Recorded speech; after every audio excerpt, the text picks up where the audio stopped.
All right, so again, continuing on with friction, what we're going to look at is friction problems. Essentially, what we're going to do is do questions we've done before, throw in some friction. All right, so I got two examples here, multi-parts. So the first one's all about a hockey puck. That is a 0.17 kilograms, actually 0.168 if you want to be for real. Slides along the ice, moving at 19 meters per second east when it hits a rough patch of ice that is 5.1 meters across. All right, assume the coefficient of kinetic friction between the puck and the rough ice is 0.47. All right, so we get to A. Calculate the kinetic friction acting on the puck. All right, so again, as I usually do, I read the question, then I read it again because I want to get my information that I know that's occurring here. So example one, number one, we have the mass of the puck, which is our 0.17 kilograms. All right, the next value says that initially the velocity here is 19 meters per second. We've got a direction here too, east. So there's my VI vector, because we know it, 19 meters per second east. All right, and this rough patch of ice is 5.1 meters across. I guess that might be a D in the future, a delta D. I don't know, we'll see. All right, and the coefficient of kinetic friction is 0.47. So that's our mu K. And what we're looking for here is, in A anyways, is the force of kinetic friction acting on the puck when we get to the rough patch here. So again, I'm going to use my formula that I did before, where I looked at the fact that our kinetic friction is equal to mu K times Fn. Again, in this situation with the puck, there's our puck right there. Again, I'll put in the 0.17, is that the force of gravity is acting down on this puck. So there's our Fg, which again would be mass times acceleration due to gravity, which I can figure out. So I have my 0.17 times 9.8. What would I end up with here? 1.67, small puck, small force, newtons. Now, again, because this puck is not flying up in the air or it's not going down into the ice, vertically the net forces are equal to 0. And so that means that our normal force and our force of gravity are equal to each other. All right, so again, I'm going to now substitute in my information because I got everything I need. And so, let's change up the color here. Our force of kinetic friction is equal to mu K, which was at 0.47. All right, times my Fn, which happens to be equal to Fg, because vertically, again, our net forces are 0. So I'm going to plug in a 1.67 here for my Fn, and my force of kinetic friction is going to be small here, well, small object, and not a whole lot of friction going on. So I take 0.47 times 1.67, and my force is going to be 0.78 newtons. And in fact, I can even make this a vector because, again, the puck is moving east, right? Friction always works directly against motion. And so our force of kinetic friction is 0.78 newtons west. All right, so that is part A. So we know what our kinetic friction is. Let's go with B here. Multi-parts. Determine the puck's acceleration while on the ice. Again, in layman's terms, we're going to have deceleration, which means we're accelerating in the opposite direction.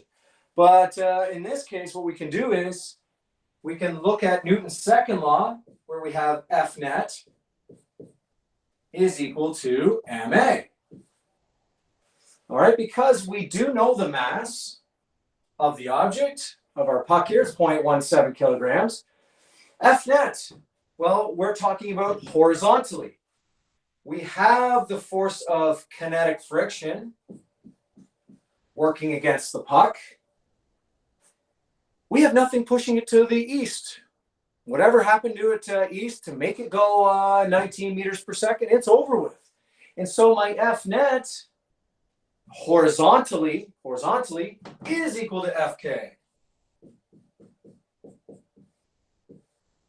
Because it is the only horizontal force working on the puck. Well, again, I have my Fk, found that out. It is 0.78 newtons west. My mass, again, was 0.17 times my acceleration. All right, so again, I'm going to divide both sides by 0.17. All right, and my acceleration, well, the direction is not going to change. And of course, it's west because, again, it's slowing down. So it's going in the opposite, it's decelerating or accelerating in the opposite way of motion. And so my acceleration is going to be whatever 0.78 divided by 0.17 is. And I'm getting 4.59 meters per second squared. And again, our direction is west. All right, so there's a couple of things. Let's go with C. All right, so calculate the puck's velocity after 5.1 meters. Okay, so that's where we got our delta D. We have that there. It's traveling 5.1 meters. We know our initial velocity. We know our acceleration. And what do we want here? The final velocity is what we're looking for. Well, we do know a lot of information about this puck, motion equations. So, because we know a lot of motion values. So again, this is coming back to our first unit or our first two sections of the course. And so I want my VF. Again, I've got my A here, D, and VI. Don't have anything else. Okay. So I look at, again, I got my motion sheet. If you do not have the formula sheet printed off, which has all the formulas for every unit, I suggest doing that. All right, but again, I'm looking for VF. So my first formula has VF. It doesn't have, I don't have delta T. Can't use it. Second equation, I don't even have a VF. Third equation, I have a VF, but again, I don't have a delta T. Fourth equation, I have the VF. I need a VI, got it. I need an A, I got that. And I need a delta D. Hey, I got that. All right, so I'm going to use my equation. VF squared is equal to VI squared plus 2 times A delta D. All right, so a little motion equation stuff coming back. All right, so I substitute in my information here. Well, I'm trying to find VF. So I got VF squared. VI is 19 meters per second. Again, east. I always go with east as positive. So I'm going to have a positive 19 squared. All right, plus 2. Now, my acceleration here is 4.5 meters per second squared west. I'm going to put in a minus then. Minus 4.59. And your distance, displacement, well, if we're traveling east, actually, our displacement is going east. It's just slowing down, but it's still traveling that way. So I'm going to have a positive 5.1 there. All right, so doing some math, VF squared. Let's see, you got to do exponents first here. So 19 squared, that's going to be a whole number. I'm getting 361. Again, plus 2 times negative 4.59 times 5.1. All right, so then I'm going to do my multiplication next. All right, so I've got this 361. Let's see, so I got to take 2 times my negative 4.9 times my 5.1. Well, I'll go to the calculator for that guy. And I end up with minus 46.82. Again, 2 decimal places. All right, getting down there. And I'm not going to run out of room. Great. 361 minus 46.82. I get 314. Let's see here, 18. All right, then the last step here is I take the square root of both sides. All right, and I get VF is equal to, now this is again the strange thing with this formula is when you take the square root of a number, I'm not sure how many you've taken grade 11 math, You get plus or minus the number, which is 17.73 meters per second. All right, and then with this formula, you have to analyze the situation and figure out, is it plus or the minus, which essentially means, is it going east or is it going west? Positive east, negative is west. And in this case, it would still be going east. It's just slowing down. So I have my VF is equal to 17.73 meters per second east. And there we go. So it slowed down. Went from 19 meters per second, hit the rough patch, and slowed down just a little bit. All right. So again, there's a lot of friction going on there. Now again, the second example, we're going to look at ropes and pulleys. And this time we're going to do the exact same thing we did before, but in our situation, of course, we're adding friction. All right, so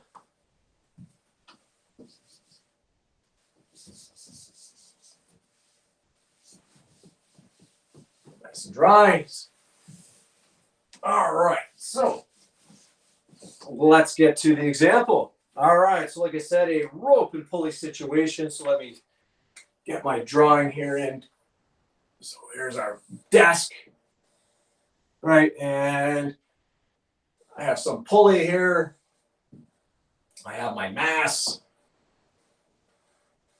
Now that mass, what do we got here? That's M1 and that's 10 kilograms. So I gotta throw my 10 right in there. All right, and again, there it goes around the pulley. And then a mass hangs from it. And what do we got here? It is twice as big.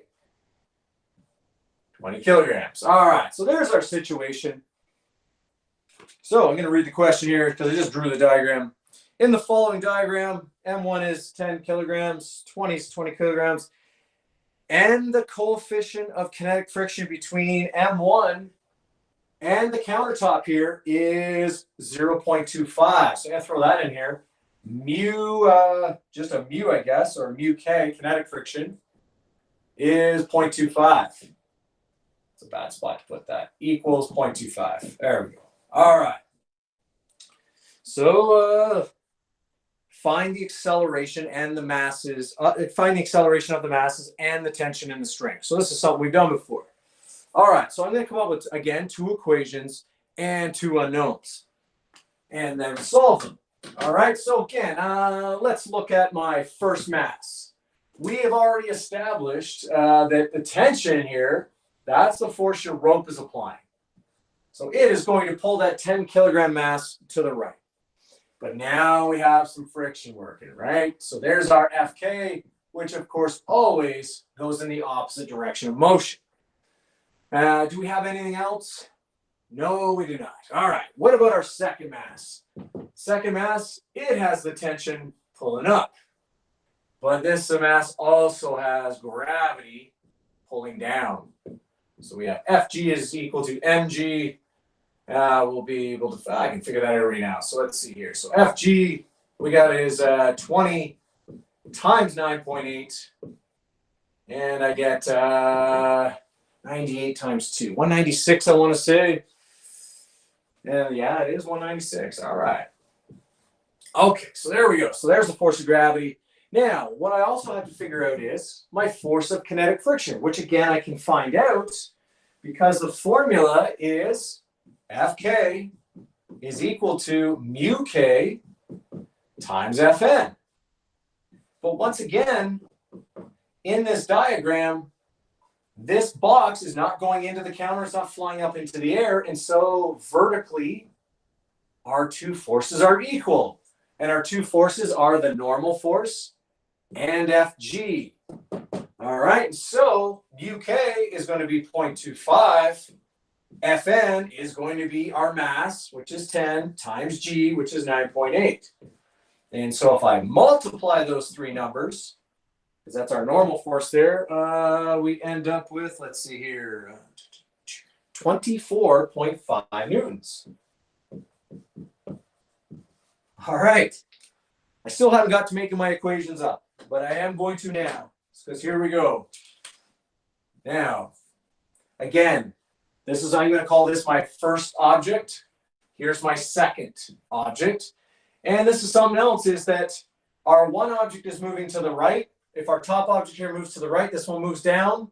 Or if this one moves up, this one moves left. What I'm really trying to say is, if you look at the first acceleration, it's going to again be the opposite of the second acceleration. Or I could write negative a1 equals a2. Either way, all that's saying is they're going in the opposite direction. All right, so now my first object here, writing an equation. Again, F net, the net forces, Newton's second law, is equal to ma. Or in this case, m is 10. A is A1 because it's the first object. Our tension is pulling to the right, but our force of friction here is pulling to the left. It's 24.5. All right, once again, I'm going to make one adjustment where I'm just going to move that minus 24.5 over to the other side. And so my first equation here becomes 10A1 plus 24.5 equals 2. Okay, over to my second equation. My second object, again, using Newton's second law, F net equals ma. M in this case is 20. A, well, this is the second object, so I'm going to call it A2, is equal to my, well, total up all my forces here. T's pulling up, gravity's pulling down.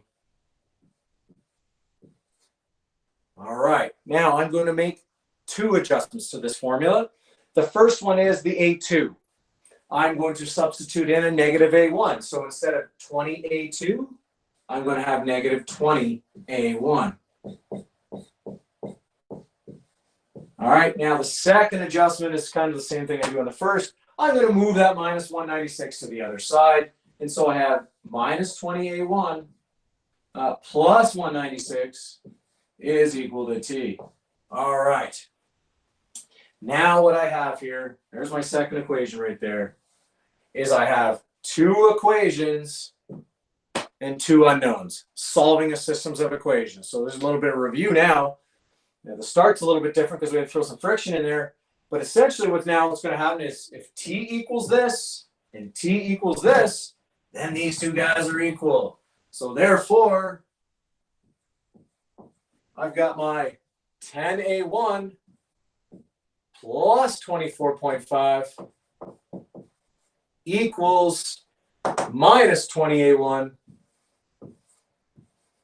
plus 196. All right, so just rearranging the equation, I'm going to get my A1 terms over to one side, numbers to the other. So I'm going to move this minus 20A1 over to the other side. So it's going to be a 10A1 plus 20A1.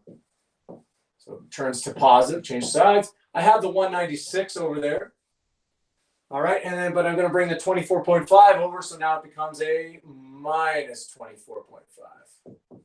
All right, well, 10A1 plus 20A1, well, that's 30A1.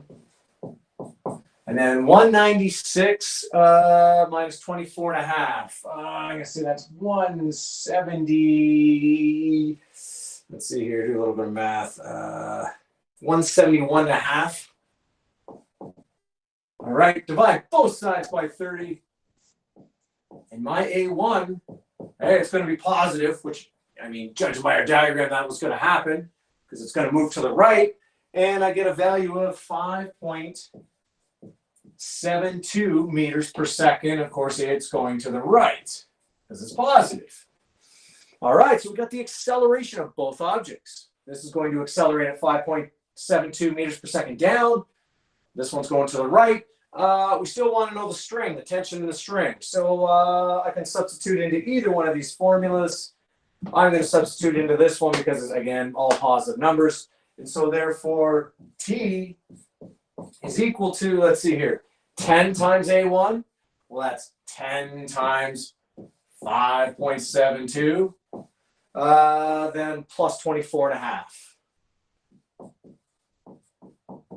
And if I add those two together, the tension in the string, either pulling up or pulling right, will be 61.7 newtons. There we go. So we got the acceleration and the tension. Now there's a part B here. Part B. How far will mass M1 up here move in 1.5 seconds if the initial velocity of the mass was 2 meters per second to the right? Okay. So we're giving us a situation here. So I don't need this stuff anymore, so I'm going to erase. I'm going to need my acceleration, I think, so I'm going to leave that. Hopefully I don't need any of this stuff. I'm going to leave some of it, I guess. Give myself some room. Let's see here.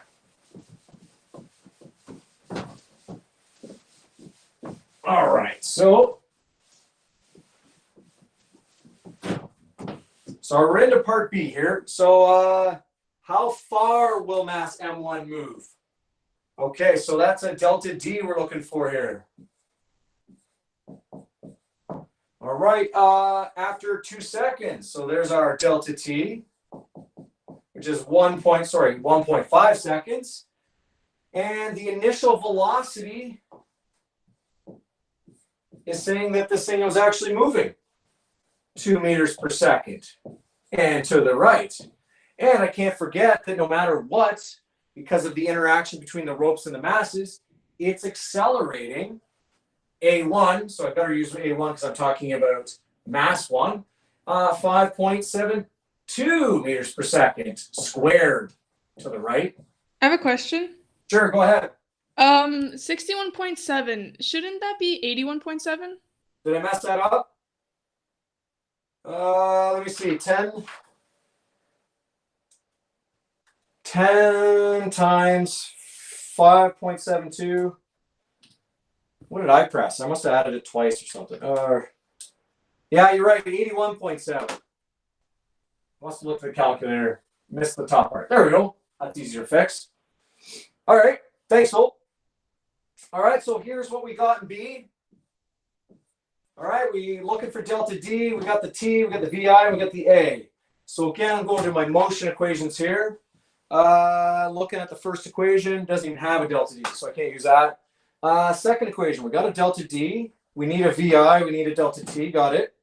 We need an A. Perfect. So I'm going to use the second equation here, which is delta D is equal to VI times delta T plus 1/2 A delta T squared.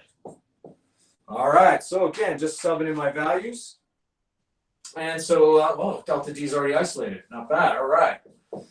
VI, again, to the right for me is always positive. So VI is 2. Delta T, it's 1.5 seconds. All right. Half. Again, I always write that as a decimal 0.5. My acceleration, 5.72 to the right. So I'm going to put a positive in there.